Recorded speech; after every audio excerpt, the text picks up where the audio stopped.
बीच बड़ी जानकारी, राज्यसभा चुनाव में तीसरे उम्मीदवार की एंट्री हुई। निर्दलीय उम्मीदवार सतीश नांदल नामांकन भरने पहुंचे। हरियाणा राज्यसभा के लिए निर्दलीय उम्मीदवार के तौर पर नामांकन करेंगे। हरियाणा सिविल सचिवालय में नामांकन भरा जा रहा है और इसके साथ ही सतीश नांदल के नामांकन के बाद दिलचस्प हुआ हरियाणा राज्यसभा का चुनाव। बड़ी जानकारी आप तक पहुंचा रहे हैं क्योंकि अब राज्यसभा चुनाव में तीसरे उम्मीदवार की एंट्री हो चुकी है। निर्दलीय उम्मीदवार की एंट्री के बाद अब ये मुकाबला दिलचस्प होता नजर आएगा। तो राज्यसभा चुनाव में तीसरे उम्मीदवार की एंट्री और निर्दलीय उम्मीदवार सतीश नांदल नामांकन भरने पहुंचे। हरियाणा राज्यसभा के लिए निर्दलीय उम्मीदवार के तौर पर नामांकन करेंगे। हरियाणा सिविल सचिवालय में भरा जा रहा है नामांकन पत्र। सतीश नांदल के नामांकन के बाद दिलचस्प हुआ हरियाणा राज्यसभा चुनाव। बड़ी जानकारी आप तक पहुंचा रहे हैं जहां हरियाणा राज्यसभा के लिए निर्दलीय उम्मीदवार सतीश नांदल नामांकन भरने पहुंचे हैं। राज्यसभा चुनाव में तीसरे उम्मीदवार की एंट्री हुई है।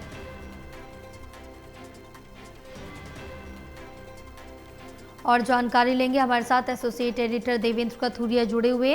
देवेंद्र, अब जिस तरह से देखें कि राज्यसभा चुनाव का जो मुकाबला है वो काफ़ी ज़्यादा दिलचस्प होता जा रहा है क्योंकि चुनाव में तीसरे उम्मीदवार की भी एंट्री हुई है। निर्दलीय उम्मीदवार सतीश नांदल नामांकन भरने पहुंचे। देखिए जय, सतीश नांदल वैसे तो बीजेपी के नेता हैं। अब वो अपनी मर्जी से खड़े हुए हैं, पार्टी की मर्जी से, पार्टी की रणनीति है, लेकिन मेरे को लगता है बीजेपी फिर छकाना चाह रही है कांग्रेस को। कांग्रेस की एक सीट आनी चाहिए, लेकिन इंडिपेंडेंट के आने से समीकरण जो है गड़बड़ा सकते हैं जी। बीजेपी के पास 48 वोट हैं, 31 वोट चाहिए पहले राउंड में बीजेपी के संजय भाटिया को जिताने के लिए। 31 वोट तो मैनेज हो जाएंगे, 17 वोट फालतू बचते हैं, जाया जाएंगे। और इसी तरीके से कांग्रेस को 31 चाहिए तो उनके 6 वोट जो है वो फालतू बचेंगे। बीजेपी के पास 17 फालतू बचेंगे। अगर इंडिपेंडेंट कोई आता है तो कांग्रेस का खेल खराब हो सकता है। मेरे को तो जोखिम कांग्रेस के साथ है। बीजेपी कोशिश करेगी दोनों सीटें जीत जाए, इंडिपेंडेंट जीत जाए, वो समर्थन बीजेपी का होगा।